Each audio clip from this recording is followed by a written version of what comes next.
Nós estamos em Curitiba e por isso em novembro a gente está de blusa. Estava conversando com alguém sobre isso hoje. Essa é a nossa Curitiba e faz parte, não dá nem para reclamar. Eu resolvi ontem à noite assistir um documentário do Ayrton Senna. Saiu um documentário novo, eu gostava muito do Ayrton Senna e faz 30 anos, né, que foi a morte dele em maio, né? E aí eu fui ver o documentário. Parei de ver o documentário 2 horas da manhã.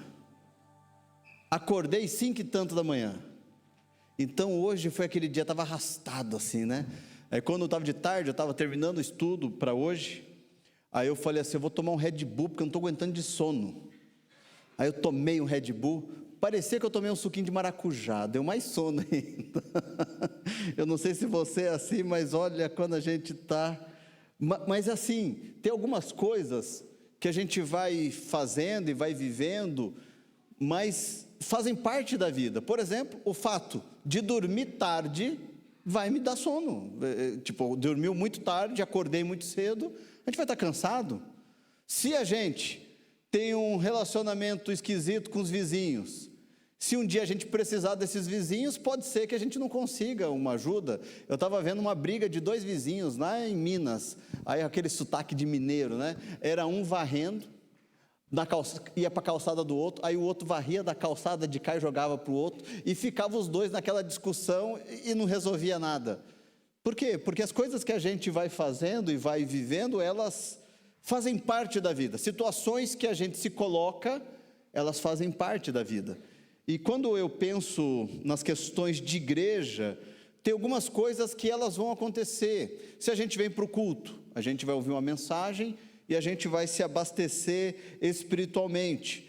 A gente para com isso, de vir à igreja, de estar buscando ao Senhor, nós vamos ter outras questões que podem influenciar na nossa vida. Eu quero ler com vocês o texto de Atos, capítulo 8, e é interessante no texto de Atos, capítulo 8, que ele mostra o que aconteceu com a igreja depois da morte de Estevão. Estevão, é o que está contando no capítulo 7 ali, era um dos diáconos da igreja, um dos grandes líderes, um homem cheio do Espírito, e esse homem, ele é apedrejado pelos judeus. É isso que acontece com ele, e ele morre. Inclusive antes dele morrer, ele diz assim: Senhor Jesus, recebe o meu espírito, Senhor, não os considere culpados deste pecado. E tendo dito isto, ele adormeceu. Foi isso que aconteceu com Estevão. E aí vem a história que eu quero que a gente acompanhe hoje, mostrando exatamente que quando algumas coisas acontecem, o que vem depois. Olha só o que diz aqui. Naquela ocasião, e Saulo estava ali, consentindo na morte de Estevão. Naquela ocasião, desencadeou-se grande perseguição contra a igreja em Jerusalém.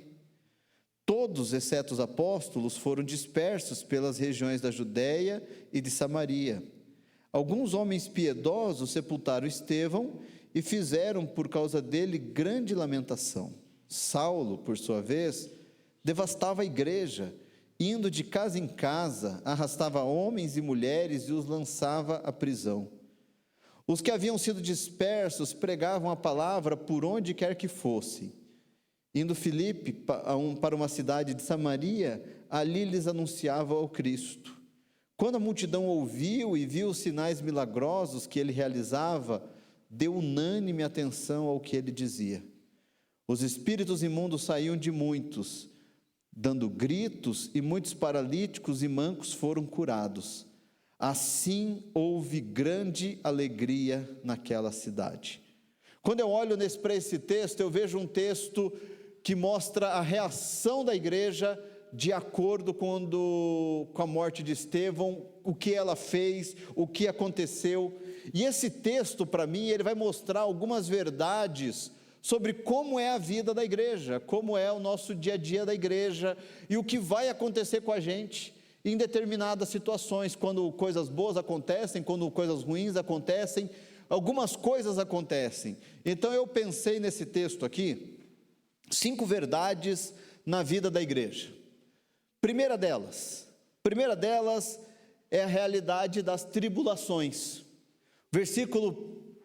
O versículo 1 vai dizer assim: naquela ocasião, que foi depois do apedrejamento contra Estevão, desencadeou-se grande perseguição contra a igreja em Jerusalém.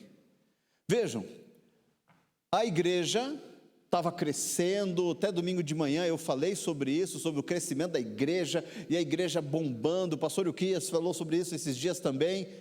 Mas vem agora uma grande perseguição, e começam agora, eles vão de casa em casa, eles pegam as pessoas, eles levam preso. O texto vai dizer que eles só não levavam, não pegaram os apóstolos, o restante foram atrás de todo mundo. A perseguição chegou, a tribulação chegou, a dificuldade chegou.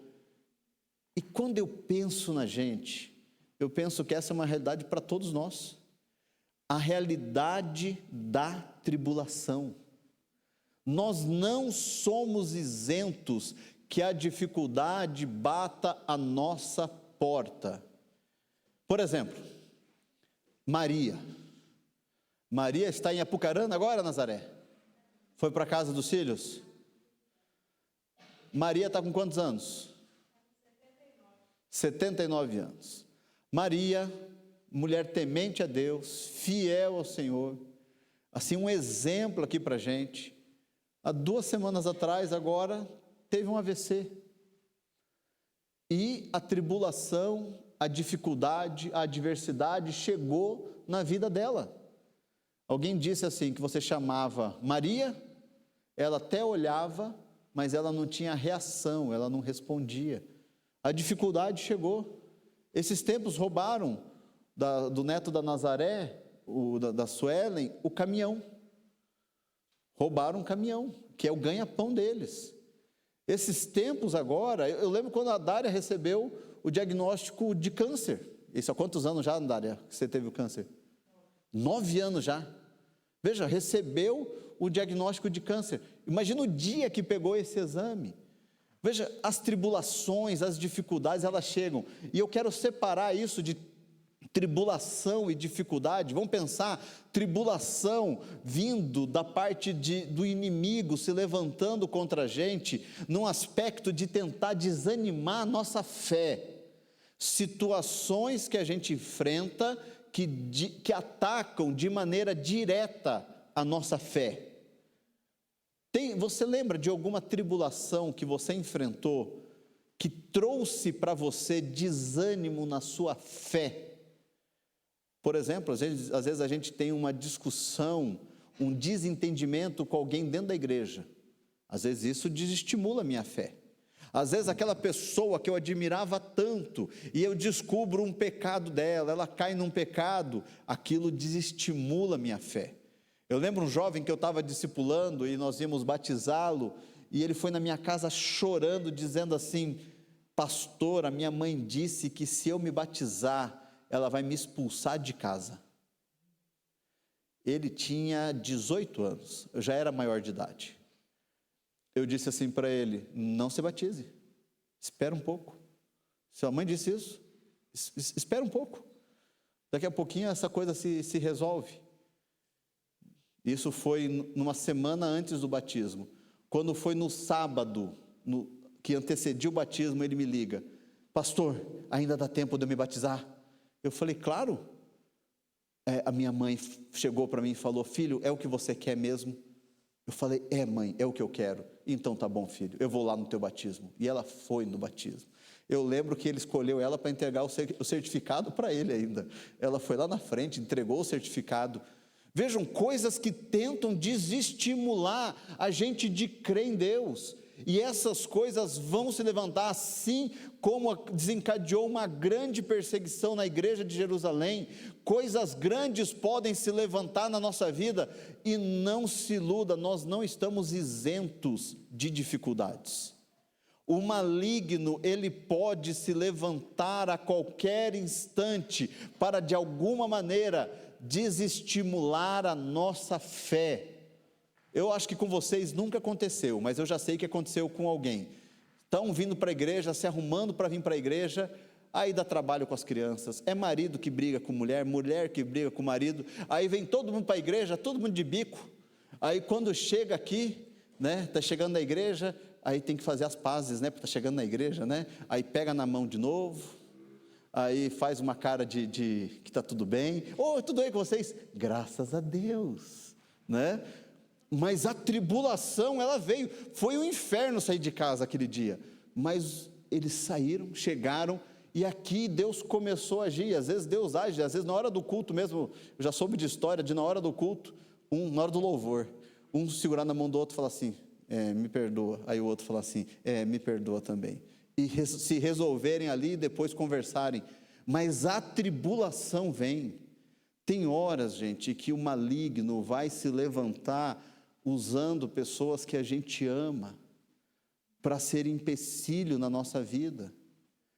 O que eu quero dizer a você a realidade das tribulações, elas virão, e eu falei de uma tribulação espiritual, que é a que eles estão vivendo lá, mas às vezes as tribulações, as lutas que nós vamos viver, são lutas que fazem parte da vida, que não é o diabo que se levantou, não, é algo que está acontecendo, porque tem algumas doenças, algumas situações que a gente enfrenta, não tem nada a ver com o diabo, simplesmente está acontecendo, são lutas. Por exemplo, agora eu vou denunciar a minha idade, mas também com essa barba branca aqui, não tem nem o que esconder mais. Plano Collor, nossa, agora eu fui, eu era criança, gente, eu era muito novinho. Plano Collor, quem é que tinha dinheiro e não perdeu dinheiro naquela época? Que ficou preso o dinheiro? Foi o diabo, só se você quiser chamar o Collor do capeta, né? Mas não, foi uma ação de homens que trouxe dificuldade para muita gente. Eu lembro de pessoas falindo nessa época. O que eu lembro da igreja é que a igreja estava com dinheiro na poupança para comprar um terreno, e o dinheiro da igreja foi sequestrado, perdemos o dinheiro, só que daí entrou com recurso, e para as igrejas eles liberaram, e a gente não perdeu, mas eu lembro disso, foi o maligno talvez possa ter dado ideia, não sei, mas foi muito mais ação daquelas pessoas, e aí daí eu lembro do texto que diz assim, que a nossa luta não é contra carne ou sangue, mas contra principados e potestades, contra as forças espirituais do mal. Ou seja, mesmo quando eu sei que é uma pessoa que está vindo, eu preciso me lembrar que existe sim, Satanás, ele pode usar aquela situação para me desestabilizar. Uma doença que não foi colocada pelo diabo, não veio do diabo aquela enfermidade, é a consequência de outras situações, mas o maligno pode se utilizar daquilo para me desestabilizar. Então o que eu preciso lembrar? Nós vamos ter batalha, gente. Você vai ter luta, viu? Eu não quero desanimar você hoje não, tá? Mas você vai ter dificuldades. Eu queria muito poder dizer para vocês, a partir de agora, você vai receber um carnê, e você que der o dízimo, você não vai ter mais luta nenhuma. Certeza que você ia pegar esse carnê, ia pagar em dia, igual antigamente que você colocava naquelas maquininhas, e fazia, né, fazia aquele, registrava assim. Gente, se fosse assim, eu conheço muita gente que é dizimista fiel e enfrenta problemas gigantescos. Ou seja, não é isso. Não tem a ver com o que você tem no bolso. Tem a ver com fazer parte da vida as tribulações. A segunda verdade que eu vejo nesse texto, todos podem ser alcançados. O finalzinho do versículo, o início do versículo 1 vai dizer que Paulo estava consentindo na morte de Estevão, mas esse trecho aqui não parece, nós estamos falando de Paulo, né? O nome inclusive é Saulo. Saulo, por sua vez, devastava a igreja indo de casa em casa, arrastava homens e mulheres e os lançava na prisão. O grande apóstolo Paulo, que a gente lê lá, a carta de Coríntios, de Efésios, Filipenses, e a gente lê lá em 1 Coríntios, sobre o amor, no capítulo 13, e você fala sobre o amor, inclusive Renato Russo gravou uma música baseada em 1 Coríntios, capítulo 13, falando do amor, coisa linda. Esse homem era o cão chupando manga, indo atrás do povo. Esse homem, ele era terrível. Ele entrava nas casas, não é que a pessoa estava lá na igreja cultuando, não. Ele chegava, estou imaginando, tá? O texto não diz isso não. Se eu fosse o autor do The Chosen, eu ia fazer assim, ele chegando, dando um pé na porta da casa dos crentes, pegando pelo cabelo, arrastando, porque ele não era amorosinho não, gente. Ele achava que estava sendo zeloso por Deus. Esse homem, para muitos, tinha que ir direto para o inferno, de tanto mal que ele fez para a igreja. Mas ele teve um encontro profundo com Deus. E alguns textos vão dizer assim, que ele vai entender o que é padecer pelo meu nome. E ele vai padecer pelo meu nome. E apóstolo Paulo é preso, é apedrejado, tem que sair fugido, o pessoal coloca ele dentro de uma cesta para tirar ele de uma cidade. Tem um momento que encontram ele quase morto, alguns dizem inclusive que ele morreu e ressuscita. Acontece um monte de coisa porque ele decide seguir ao Senhor, mas esse homem foi transformado. Eu vejo isso como uma verdade na vida da igreja. Todos podem ser alcançados, aquela pessoa mais mala que você conhece, aquele pecador mais torto que você conhece, essa pessoa pode experimentar a transformação. Eu conheço algumas mulheres que conversam comigo sobre seus maridos, e alguns maridos que estão numa postura dificílima, e a gente conversa sobre isso, e a gente ora sobre isso, e todas elas têm algo em comum, elas creem que Deus pode mudar. Quando eu converso com alguns pais, e esses pais falam de seus filhos, e esses filhos estão dando um trabalho violento, e está isso, e está aquilo, todos eles são assim: pastor, eu não sei mais o que fazer, mas eu vou orar. Ou seja, nós precisamos crer que Deus pode transformar a pior das pessoas. Quem são as pessoas aí que você lembra que precisa de mudança? Quem é a pessoa que você lembra assim, essa pessoa, ela precisava da graça de Deus? Quem é? Pensa aí em alguém. Essa pessoa, talvez você pensou numa pessoa mais ou menos. Eu tenho alguns amigos assim que escolheram uma vida assim muito torta, mas muito difícil. Um deles, estou pensando se eu falo, é um grande amigo meu que não é dessa cidade, é de uma outra cidade. Esse amigo meu, ele era casado, tinha uma filha, e ele tinha um comércio. E cada dia ele dormia com uma menina diferente. Ele tinha uma lábia muito boa, o bicho era feio, mas as meninas achavam que ele tinha dinheiro, eu acho. Eu não sei o que era. Era a tentação do cão, eu não sei. Só sei que, e ele mentia, e ele enganava, e ele dizia para a esposa que não tinha nada, até que ela descobriu, e o casamento acabou, obviamente. Mas eu lembro um dia que ele me mandou uma mensagem, a gente ainda usava muito Facebook na época. Eu postei uma foto, eu, a Ana e os meninos, e ele comentou essa foto no particular e mandou assim: cara, eu estraguei tudo, porque eu não honrei a minha família e eu vejo você aí com a sua. Eu queria hoje estar com a minha filha, mas quem cria a minha filha é outro cara, não sou eu. Mas esse meu amigo, ele melhorou, não ficou certinho, mas melhorou. Mas esse cara que eu vi aprontar tanto, eu creio que ele pode ser transformado. Eu creio que ele pode ser resgatado. Eu creio que a graça de Deus pode chegar sobre ele. Porque se o dia que eu parar de crer que Deus pode transformar alguém, a minha fé ela é vã. Se eu não acreditar que aquele cara que está ali na rua, juntando moedinha para pegar pedra de crack, que se eu não acreditar que esse cara pode ser transformado, a minha fé ela é vã.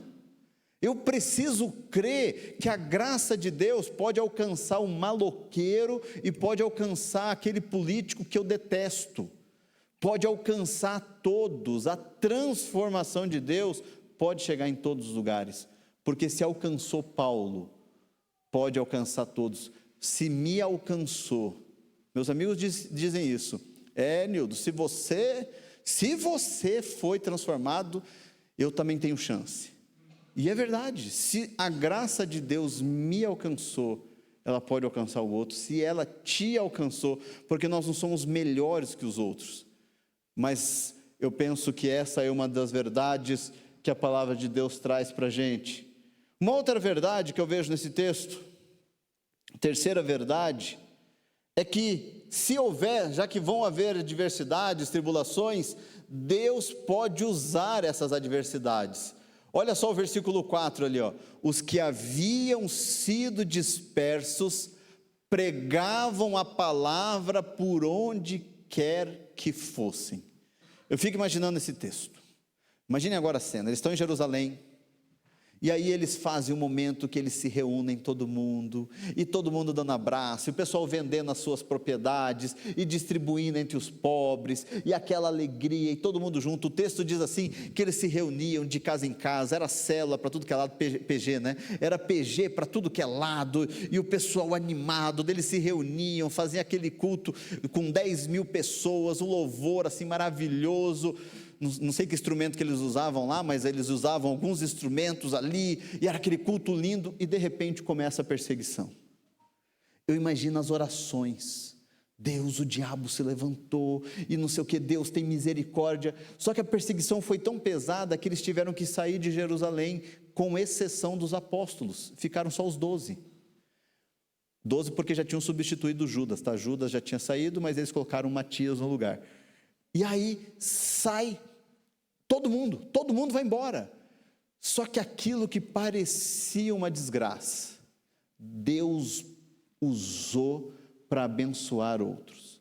Veja, alguns teólogos, alguns estudiosos desse texto vão dizer que a perseguição foi o próprio Deus que mandou. Eu não consigo ver que Deus mandou a perseguição, mas para mim Deus permitiu a perseguição, e a partir da perseguição Deus usa o que acontece para cumprir o plano dele, porque senão esses homens eles ficariam a vida toda em Jerusalém, e eles não cumpririam a missão, porque Jerusalém estava bom demais. Como é bom estar na Lindóia, como é bom a gente estar no culto, como é difícil a gente ir para a missão, e além, sair do nosso conforto. Esses homens, eles saem do conforto, mas por onde eles vão pregando a palavra. Então a questão é, você está enfrentando um momento difícil? Está enfrentando um momento assim que fugiu da sua organização, não era aquilo que você pensava, não era aquilo que você planejava? Aproveite esse momento para ser um propagador das bênçãos de Deus. Os problemas, eles não podem ser uma desculpa para nos parar. Eu fico imaginando Filipe, que é o pregador ali, ele chegando em Samaria, e ele falando assim, não, eu vou me esconder aqui, porque eu estou com um problema, não, porque o pessoal está querendo pegar a gente, e Filipe entrando num vale de dor e de autocomiseração. Não, Filipe, ele abre a sua boca e ele coloca para fora as bênçãos de Deus, e ele se torna instrumento de Deus, e vários outros fazem a mesma coisa. Por quê? Porque a dor, ela não pode ser algo para nos parar, a dificuldade não pode nos parar, a dor, e ela virá, pode ser transformada em objeto de bênção na vida dos outros. Alguns momentos de dores que nós passamos aqui na igreja, eu me lembro do culto do Kleberton, foi um momento de dor. Rapaz, o Kleberton tinha quantos anos, vocês lembram? 28 para 29, né? 28 anos, câncer, quando descobriu foi rápido. E eu lembro no culto dele, a esposa dele, a filhinha dele aqui, e a esposa ministrando louvor naquele culto, gente. Era uma mistura, era um choro com gratidão. Era um negócio assim estranho. No culto do filhinho do Tiago e da Camila, que foi mais recente, né? Como foi difícil aquilo, uma dor que a gente passou, mas todos esses cultos serviram como testemunho. O culto da Antônia e do Betão, que foi tão pertinho ali, foram momentos assim de profunda tristeza para a gente, mas foram cultos de testemunho de fé.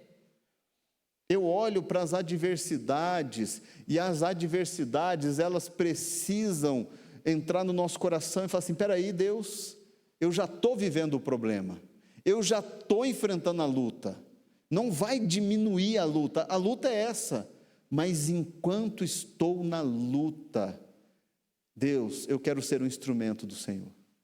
Apesar da luta, eu quero ser um instrumento do Senhor. Durante essa tribulação que eu estou vivendo, Senhor Deus, tenha misericórdia e me usa. Pastor Paulo Davi, vocês devem conhecer ali da primeira igreja. Pastor Paulo Davi era o ministro de louvor ali da igreja.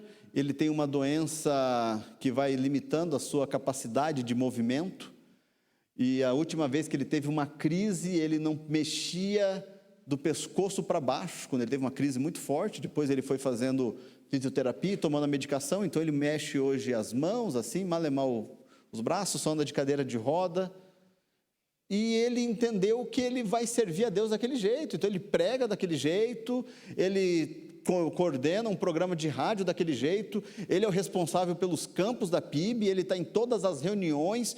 Ele podia dizer assim: eu vou ficar em casa agora, estou aposentado, não trabalho mais, mas não, apesar da dor, ele continua. Ele foi até no Legendários, quando alguém falou assim: rapaz, eu tinha desculpa para não ir no Legendário, agora não tenho mais, né? O Paulo Davi foi de cadeira de roda para o Legendário, e ele fez o Legendário porque ele falou assim: não, os homens da minha igreja estão fazendo, eu preciso fazer esse negócio para ver o que é.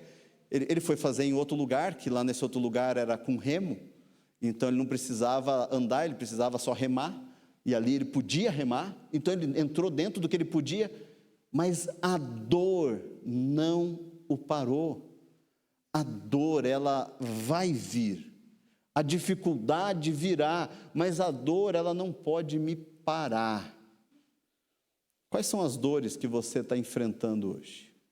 Quais são as lutas que você está enfrentando, que você está tentando pensar assim: eu vou sentar e eu vou deixar essa dor passar? Provavelmente ela vai melhorar mesmo, porque as coisas elas se ajustam, né? Mas você vai perder uma oportunidade de ser bênção na vida das outras pessoas. Essa é uma verdade que a gente vai viver. A quarta verdade que eu vejo nesse texto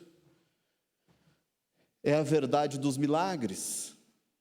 Mas os milagres, eles devem apontar para a mensagem de boas novas.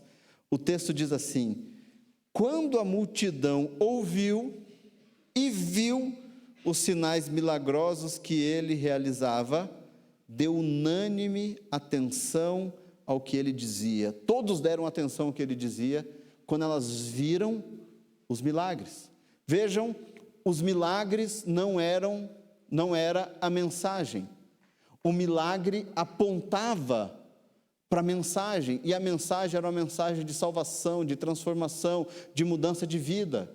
O problema é que às vezes a gente pensa que a mensagem é a mensagem do milagre. Vamos lá naquela igreja, porque naquela igreja lá o milagre acontece.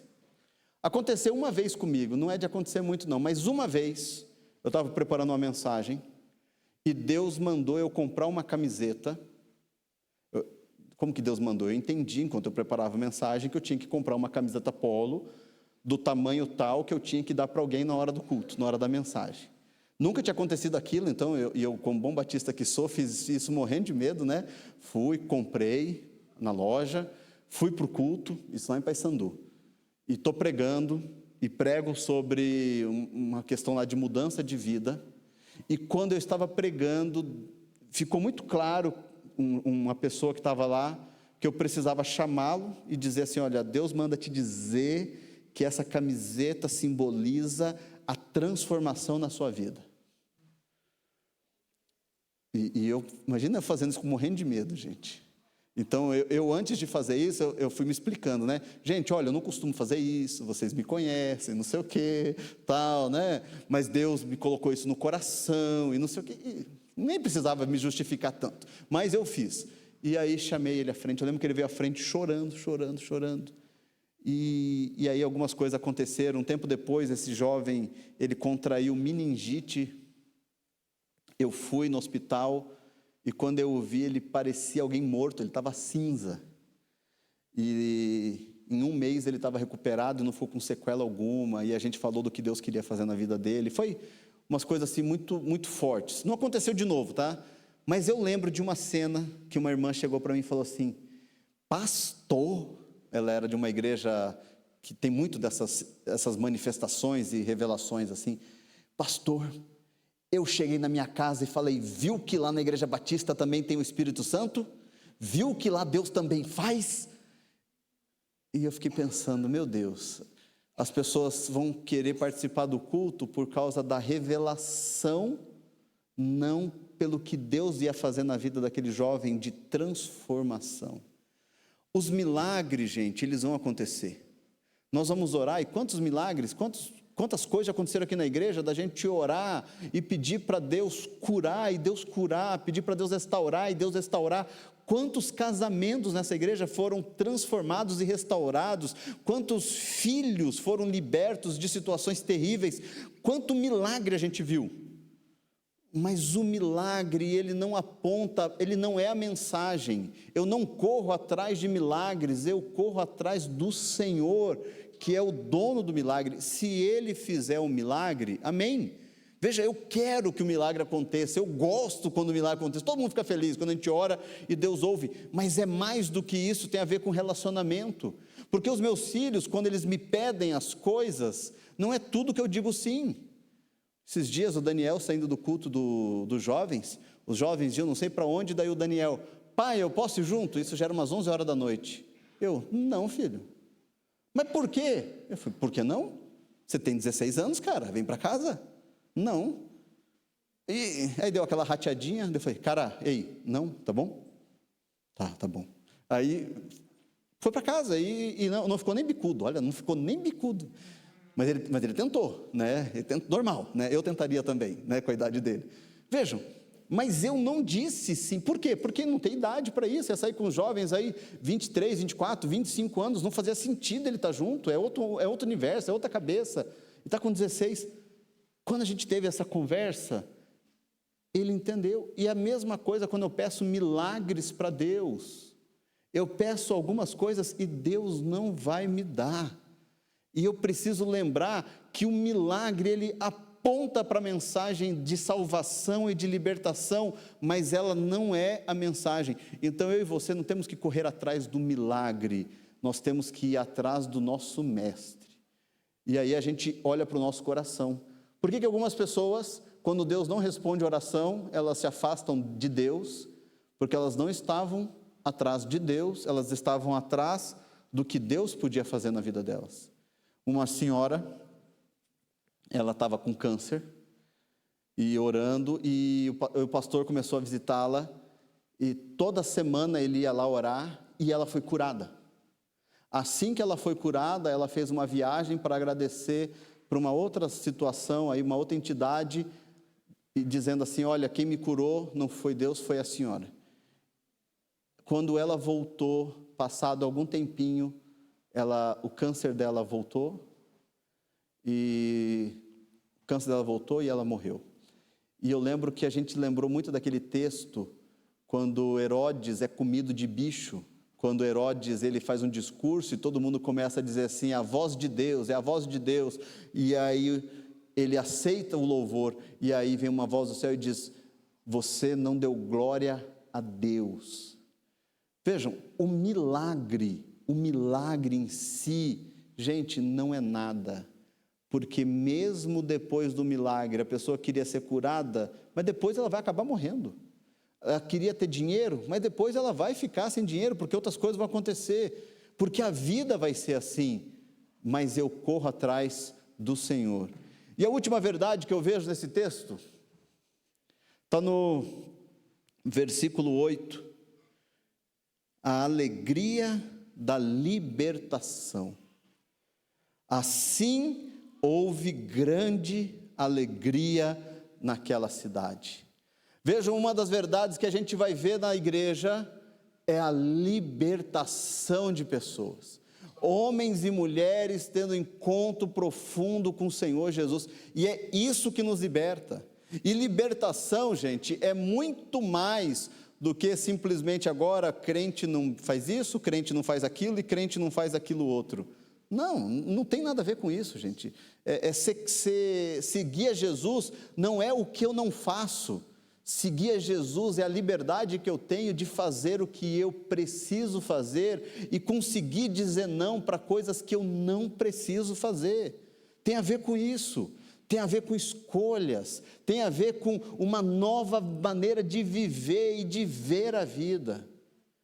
Nós vamos ver um testemunho de um homem, e esse testemunho mostra a história de um homem que caminhava na igreja. Ele vai ficar esticado assim mesmo ou não? Não.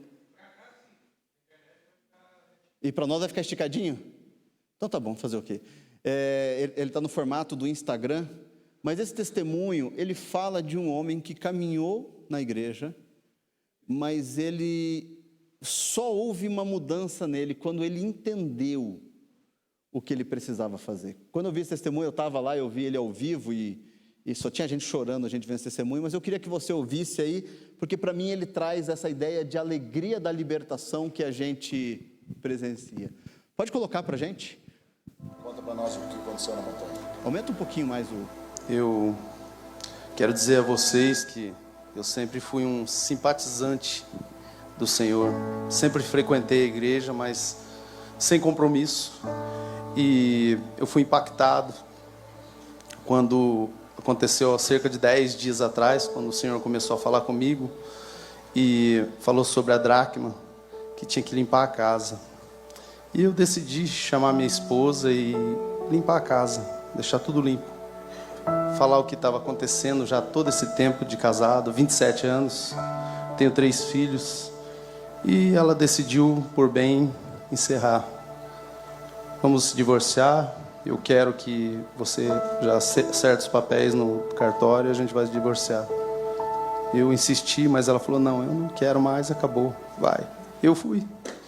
Marquei tudo para quinta-feira, 1h da tarde, assinar o divórcio. E eu vim na oração segunda-feira, conversei com o Rubens falou assim, eu tinha muita vontade de subir o tal. E daí ele falou assim, mas por que você não fala com o Maurício? Eu falei, Rubens, é segunda-feira, vocês vão quinta e se esgota em minutos as inscrições, há muito tempo. Mas ele falou, não, mas vamos lá, não custa nada. Eu fui, contei a história para o Maurício. Ele falou assim, eu vou arrumar uma vaga para você e você vai. Eu falei, tá bom, Maurício, só que eu não tenho nada de equipamento. Ele falou, eu vou arrumar mochila para você, eu vou arrumar tudo. Eu arrumo todo o equipamento para você e vou arrumar um médico para fazer o exame médico e você tudo. Fique tranquilo. E foi assim que ele fez. Eu peguei tudo e foi para assinar o divórcio na quinta-feira e deu algo de errado que, na verdade, eu acredito que deu certo e eu não assinei. Ela não deu certo. O cartório falou que não dava, tinha que ser segunda-feira. Mas o que aconteceu? Deus queria falar comigo naquela montanha e já estava há vários dias falando. E aconteceu que quando eu cheguei lá, a gente tem os companheiros para subir a montanha e a gente tem que levar uma mochila, né? Equipamento que a gente precisa. E eu acabei levando algumas coisas que eu não ia usar. E a minha mochila ficou pesada. No final do topo, que faltava uns 700, 800 metros, que era bem inclinado mesmo. Eu... Não era tão inclinado assim. Meu companheiro começou a passar mal e acabou caindo. E ele falou, não dá para mim mais, eu não vou conseguir, não vou. E daí ele começou a ter falta de ar. E o Senhor falou para mim, você vai pegar essa mochila e vai levar. Eu falei: Senhor, mas a minha mochila está pesada. Ele falou: você vai levar as duas? Eu peguei as duas mochilas, coloquei uma nas costas e outra na cabeça, e comecei a subir aquele topo. E comecei a subir, e começava a faltar. Eu encostava numa árvore, subia mais uns passos, encostava numa árvore, e o Senhor falando comigo, e eu não podia desistir, não tinha como, porque eu tinha que levar aquela mochila, porque Ele precisava que eu levasse aquela mochila. E daí eu não entendi o porquê, mas quando eu cheguei lá no topo, o Senhor falou assim: essa mochila você carregou por apenas alguns metros. A sua esposa carregou a tua mochila e a dela por 27 anos. E você está reclamando, você está murmurando. E eu falei: Senhor, como o Senhor é maravilhoso. Mas o Senhor deu a oportunidade para que eu chegasse aqui e saber que a minha esposa carregou a mochila. A mochila do quê? Não ter compromisso com Deus. Ela sempre na oração, ela sempre buscando, consagrando e me falando: olha, você tem que melhorar, você tem que melhorar. Até que chegou o ponto que deu. Hoje, minha família não está aqui, mas eu que sou responsável por ela não estar aqui, porque ela levou minha mochila por 27 anos e eu fui omisso de não buscar o Senhor. Mas eu acredito que Deus é o Deus da transformação, e mesmo que for para eu seguir sozinho, eu vou seguir com Jesus 100%. Eu agradeço.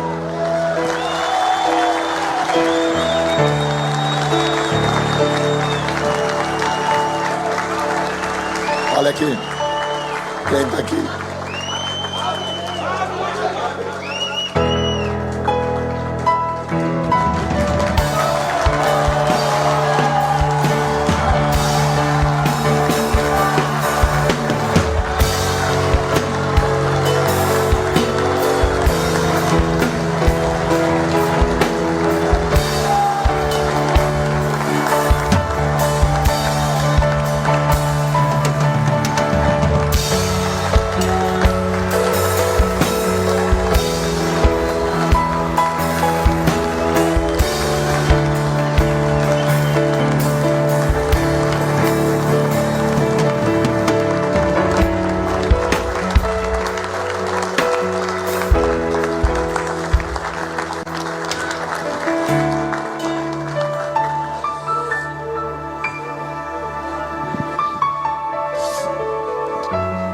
Deus tem me surpreendido.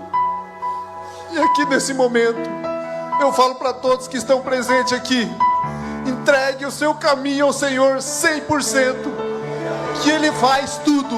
Nunca imaginei que ela ia estar aqui.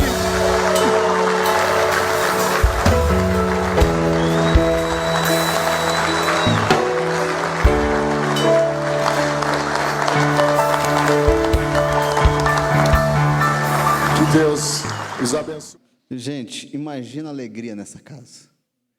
Era um divórcio marcado. Eu estava lá, eu estava ali na parte de baixo, quando ela chegou.